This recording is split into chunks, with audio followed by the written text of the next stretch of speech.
बिस्मिल्लाहिर्रहमानिर्रहीम। अस्सलाम वालेकुम नाज़रीन। इमरान खान साहब के पास वक्त नहीं है, वो इजलत में है। 23 जनवरी 2022 की तकरीर को मैं पहली तकरीर हमेशा कहता हूँ, हालांकि उससे पहले भी तकरीबन ये तसलसल आ रहा है और आज तक अब देखे होंगे वो हेस्ट में, जल्दी में, उसको फ़ौरन चीज़ चाहिए। 2 हफ्ते के अंदर इलेक्शंस चाहिए। 25 मई का लॉन्ग मार्च नाकाम हुआ, बजाय जख्म चाटने के 6 दिन के अंदर फिर इलेक्शन चाहिए। कल रात की तकरीर तक हर वक्त जल्दी में है। जल्दी में क्यों है? जल्दी में इसलिए है कि मैं कितनी दफ़ा कह चुका हूँ कि वो सरतापा झूठे हैं। उनके पास झूठ के अलावा आगे देने को कुछ नहीं है। नैरेटिव में, झूठे बयानिया में, झूठी बातों में उसका प्रॉब्लम क्या है? आप भड़के मार के, आप बहुत बड़ी बड़ी बातें करके, मैं फना कर दूंगा, मैं कत्ल कर दूंगा, मैं ये कर दूंगा, वो कर दूंगा, और उसके बाद अगर आपकी कैपेसिटी नहीं तो चंद दिन बाद वो यहाँ हो जाता है। तो जब आप अगली दफ़ा भड़क मार रहे होते हैं या आप जब आप पीछे मुड़ के देखते हैं उन भड़कों की तरफ, तो पता चलता है कि यार ये बंदा तो बिल्कुल खोखला था। हफ्ता पहले कह रहा था कि मैं 1 हफ्ते बाद अगर मैं इस बंदे ने ये ना किया तो मैं उसको कत्ल कर दूंगा, और हफ्ते बाद हंसी खुशी फिर रहे, न बंदा भी जिंदा है, कत्ल भी नहीं किया, और इसने ये कहा था अगर मैं खुद फना हो जाऊंगा, खुद भी फना नहीं हुआ। ये पूरा इसका सियासत का हदूदर्ब है। कभी इसने कहा है कि मैंने 2018 में नया पाकिस्तान बनाना था और 3.5 साल, 4 साल की हुकूमत मिली है। कल रात की तकरीर सुन लें, किसी एक तकरीर के अंदर एक शरतन कनायतन भी जिक्र किया हो, कोई वजाहत दी हो। पार्टी फंडिंग के ऊपर इतने बड़े बड़े इल्जामात लगे, किसी जगह वजाहत दी हो। इसके दौरे हुकूमत में रियाज मलिक साहब के 50 अरब रुपया और 150 मिलियन पाउंड पकड़े गए। वो सारे इसने उसको वेट कर दिया। अब अंदाजा लगा कि जो शख्स साफ चली, शफाफ चली, 50 अरब रुपया आया। 5 अरब रुपए की जमीन उन्हें एक जगह ली, बनी गाला में ली। फरागोगी के ऊपर जो इल्जामात लगे, जो बनी गाला में उनको 200 कनाल जमीन मिली शहरी इलाके में। अलकादर यूनिवर्सिटी के लिए जो कुछ इनको 400-500 एकड़ या उससे भी ज़्यादा ज़मीन मिली, रियाज मलिक साहब ने दी, फ्री में दी। उसके कौमी ख़जाने में से उठा के, अल्लाह का खौफ नहीं आता, 50 अरब दे दो, कोई हिसाब करने वाला नहीं है। चुनाचे जितनी बातें हैं, मुझे इलेक्शन दिया जाए, इलेक्शन कमीशन हटे जाए क्योंकि पार्टी फंडिंग केस है, बता दें ना साफ सुथरे। जो रसूलुल्लाह सल्लल्लाहु अलैहि वसल्लम की हदीसें जो है गलीज मुंह से निकलती हैं, वहाँ क्यों नहीं कहते कि मेरे बारे में अगर कुछ है तो बताओ लोगों को? कहते नहीं, पर मेरे बारे में फैसला इलेक्शन कमीशन ने किया तो मैं ऐसी तैसी फेर दूंगा, उसको निकालो बैर। एक आईनी पोजीशन है। लोगों की आंखों में इससे बड़ा धोखेबाज शख्स कौन होगा जो ये नहीं लोगों को बताता कि आईनी पोजीशन है और हम सुप्रीम जुडिशियल काउंसिल में से खिलाफ जा रहे हैं, उसको निकालने को कोई और तरीका है ही नहीं। कल तकरीर तो ऐसी फरमा रहे थे जैसे वज़ीर आज़म मुंतखब होने वाले हैं और उसके बाद वो अपना लाहेमल बता रहे हैं। लेकिन उसके अंदर एक बड़ी दिलचस्प बात थी। अमेरिका की मदा सराई में रब्तुल असान थे, अमेरिका की तारीफें, अमेरिका के साथ तल्लुकात। ये होता है कौम को आंखों में धूल झोंकने वाले।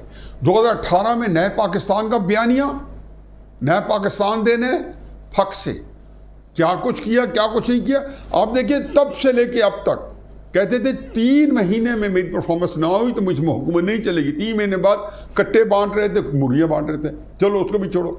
साल बाद फिर एक नया दिया, अगले साल हालात अच्छे हो जाएंगे, अब फिर 1 साल, फिर 1 साल। यानी कि मैं हमेशा कहता हूँ कि झूठ का प्रॉब्लम क्या है, उसके बाद टाइम नहीं है। इमरान खान साहब का वक्त नहीं है। आज ही मैं बता रहा हूँ, उसका वक्त नहीं है। ताज़ा लगाएं कि डबल स्टैंडर्ड देख लें, दोगलापन देख लें कि ये कभी नहीं कहेगा कि मेरे तसाब करो, कभी नहीं कहेगा मालन जब्बा के ऊपर कोई करप्शन हुई है, अगर BRD के ऊपर करप्शन हुआ तो मैं हाजिर हूँ, मुझे हिसाब लो। हदीस सुनाएगा कि रसूलुल्लाह सल्लल्लाहु अलैहि वसल्लम ने फरमाया था कि अगर मेरी बेटी फातिमा भी पकड़ी जाती तो मैं उसके भी हाथ काट देता।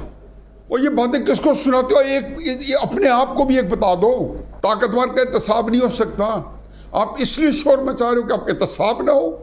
चोर मचाए शोर। असल मौजू मेरा यह है कि जी PDM की हुकूमत और पीपल्स पार्टी और ANP और सारे इत्तेहादी वो प्रेशर में आ गए हैं। गौर खौफ कर हम हुकूमत छोड़ दी। क्यों छोड़ दें भाई?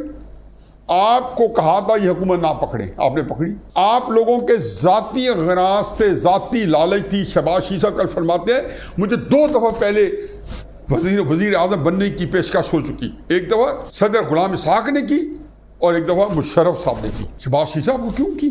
मुझे क्यों नहीं की? आपको इसलिए की कि आप नवाज शरीफ साहब के भाई थे और नवाज शरीफ साहब को खुड्डे लाइन लगाने के लिए उनको पता चल गया था कि इस बंदे के साथ जो है हम मनमानियां नहीं कर सकते, इस बंदे को हम डरा धमका नहीं सकते, इस बंदे को हम आगे नहीं लगा सकते। उसी की कमाई आपका भाई नवाज शरीफ खा रहा है, उसी की कमाई नवाज शरीफ साहब की जो सपोर्ट है वो आपके हक में है और आप आज खा रहे हैं। मुझे क्यों नहीं मुशर्रफ ने बुलाया कहा तुम वज़ीर आज़म बन जाओ? क्या आपको पोलिटिकल पार्टी हट कर रहे थे? और आज आपको क्यों दिया गया और क्यों नवाज शरीफ साहब को नहीं आने दिया जा रहा? आप लोगों ने तो इतना जुल्म किया कि जब नवाज शरीफ साहब को आपने पाकिस्तान में लाना था, पहली शर्त जो नहीं थी कि नवाज शरीफ साहब आएगा तो हमारे साथ बात करना। आपने उनको एंडोर्स किया जैसे उनको सही सजाएं मिली है। इस पे तो जो कोई सांप गुजर गया है उस लकीर को पीटने का कोई फायदा नहीं।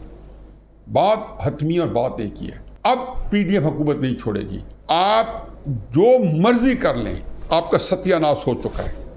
हुकूमत छोड़ेंगे सबा सत्यानाश होगा। अकल थी तो पहले छोड़ देते। ये पैनिक प्रेशर, इमरान खान आ गया। अब इमरान खान ने लोगों को जितना बेवकूफ़ बनाए हुए है, इमरान खान साहब एक ही उसको डिसएडवांटेज है कि उसके पास वक्त नहीं है। अगर आप साल खींच जाते हो, मैं आपको गारंटी करता हूँ इमरान खान खर्च हो जाएगा। एक साल खींच, मैं आपको गारंटी करता हूँ कि परवेज इलाही इमरान खान साहब 3 महीने इकट्ठे नहीं चल सकते। ये बिल्कुल नहीं चल सकते, किसी सूरत में नहीं चल सकते। ये मैं आपको गारंटी करता हूँ। इमरान खान साहब तो अपनी पार्टी के किसी आदमी के साथ नहीं चल सकते। शाह महमूद कुरैशी को उन्होंने नहीं बनने दिया, जहांगीर तरीन को कभी ना बनाते। वो गवर्नर सरवर के साथ नहीं चल सके, जिसके पास अपनी ओपिनियन नहीं चल सके। उनको तो बुज़दार जैसा बंदा चाहिए था। लोग समझते हैं उसने हमको हमाकत की, उसने तो इंतहाई जहानत की। मैं हमेशा कहता हूँ कि बेहतरीन चॉइस थी, क्योंकि उसे पता था कि उसने बुज़दार जो है अपनी मर्जी से हुकूमत चलाई। परवेज खट्टे को उसने नहीं बनने दिया। 5 साल हुकूमत के बाद जैसे उसको केपी में इलेक्शन जितवाया, क्यों नहीं बनने दिया? क्योंकि परवेज खट्टक जो था एक इंडिपेंडेंट वजीर आला था, उसे महमूद खान चाहिए था। तो परवेज इलाही साहब जो हैं बड़े इंडिपेंडेंट हैं। ये हमजा साहब के प्रोटेक्शन ऑर्डर देते रहे हैं। जब वजीर आला थे तो परवेज मुशर्रफ को नाराज़ करके शहबाज शरीफ साहब की बेगम साहबा को पाकिस्तान आने भी दिया और जाने भी दिया। मियाँ शरीफ साहब की तजहीज़ और तकवीम पाकिस्तान में बड़े तमाम से करवाई। ये नहीं भाइयों को मुमकिन था परवेज इलाही साहब के और शुजात साहब के। चुनाचे कतई नज़र इसके कि इमरान खान साहब के नज़दीक एक बड़ा डाकू जिसका मुँह से घुंघरियाँ पड़ी हुई हैं, यानी कि जो अच्छा भाई था उसको हटा दिया गया, जिसको डाकू कहते थे उसको गले लगा लिया गया। तो आपने हुकूमत नहीं छोड़नी। उसके बाद नैरेटिव वही बनाए जिसकी 2 फिक्रे कल शहबाज शरीफ साहब ने कहे हैं कि इसको 15 साल पाला है और डट जाए। उन्हें कहें जी अब जो करना कर लो, हम हुकूमत नहीं छोड़ते। निकालना निकाल दो और डट के खड़े हो। उन्हें को लेके आए असेंबली के अंदर, टेबल करें वोट ऑफ नो कॉन्फिडेंस। सदर मुमलिकत कहता है जी कि आप कॉन्फिडेंस मोशन ले, आपके नहीं लेते। इस मुल्क में पहले भी तो आइन की खिलाफवर्जी हो चुकी है। आप डटे रहें, फिर आपको निकाला जाए, ताकि इस बंदे से ये नैरेटिव ले लें कि जो कमाई आपकी थी कि आपने थोड़ा सा प्रेशर दिया तो इस बंदे ने उनके सर के कंधों पे खड़े होके नाचा, जो बूटों के ऊपर खड़े होकर नाचता था, जो बूट पॉलिशिया था फौज का, वो उसके कंधों पे चढ़ गए थे इमरान खान। तो आपने छोड़ना नहीं है। अब आपके पास चॉइस नहीं है। मैं बड़ी मुतवाना नवाज शरीफ साहब से गुजारिश करूँगा, अब चलने दें। अब हालात ने आपका फैसला करना है, आप नहीं करना। अब हालात के जबरी आपसे फैसला करवाएंगे और ये करवाएंगे कि अगर आपके पास कोई स्पेस हुई तो आपको मिल जाएगी, ना हुई तो आपको नहीं मिलेगी। अगर इमरान खान साहब ने पूरे पाकिस्तान के अंदर अपना 400 उसको लोगों ने एक्सेप्ट कर लिया और इन लोगों को भी कबूल है और अगला निज़ाम यही है कि हमारा सदर जनरल बाजवा, वज़ीर आज़म इमरान खान और आर्मी चीफ जनरल फैज़ हमीद, तो ये सेटिंग भी आने दें। मुझे तो लगता है बहुत बड़ी गेम हो रही है कोई कि ऊपर से जो नूरा कुश्ती हो रही है। मैं कई दफ़े इशारे कर चुका हूँ, आज मैं खुल के कह देता हूँ कि कोई बात नहीं कि 3-4 महीने बाद ये ज़बरदस्ती 2 दांदी से इलेक्शन करवा के पीडीएम को निकाल दे। वो निकालना आपके हक में जाएगा। इमरान खान साहब के हामियों की हुकूमत कर लेंगे, बाकी पाकिस्तान हुकूमत नहीं कर सकते। फिर आप देखें कि नवाज शरीफ साहब को जो है वो कैसे करते हैं। मरी नवाज साहब हैं जो कि उसी तरह उनके अंदर अल्लाह के फजल करम से करेक्शन है जो इमरान खान के अंदर है, उसी तरह से उनकी तकरीर के अंदर एक काट है, उसी तरह से उनको अल्फाजों पे कंट्रोल है, उसी तरह पे वो भी क्राउड को मैस्मराइज करने की का मलका रखती है, झूठ नहीं बोलती। अल्लाह करे कि वो असूली सियासत करती रहे। बहरहाल अब आपके पास चॉइस नहीं है, चुप करके हुकूमत को पूरा करें और अल्लाह का नाम लें। वमा अलैना इल्ला अल बलाग।